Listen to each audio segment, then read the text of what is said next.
మీరు వినింటారు హనుమంతుడి పేరు వింటేనే భూతాలు ప్రేతాలు భయపడతాయి వణికిపోతాయి అని. అసలు చరిత్రలో ఏమైందని భూతాలు ప్రేతాలు ఇప్పటికీ భయపడతాయి చెప్తాను, జాగ్రత్త వినండి. రావణాసురుడి తమ్ముడు ఐరావన్ బ్లాక్ మ్యాజిక్ తంత్రాలు చాలా బాగా నేర్చుకున్నాడు. రామాయణంలో రాముడి మరియు రావణాసురుడి యుద్ధం జరుగుతున్నప్పుడు ఐరావన్ బ్లాక్ మ్యాజిక్ యూజ్ చేసి రాముడిని లక్ష్మణుని పాతాళ లోకంలోకి తీసుకువెళ్తున్నాయి. అప్పుడు వెనకాల హనుమంతుడు కూడా వెళ్లారు.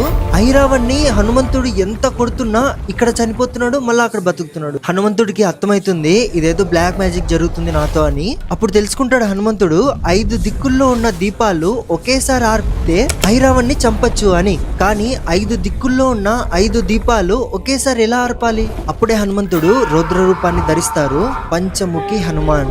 ఆ రూపంతో 5 దిక్కుల్లో ఉన్న 5 దీపాలని ఒకేసారి ఆర్పి ఐరావన్ని చంపుతారు. ఆ రూపాన్ని చూసి 3 లోకాలే భయపడిపోతాయి. ఇంకా ప్రేతాలు దయ్యాలు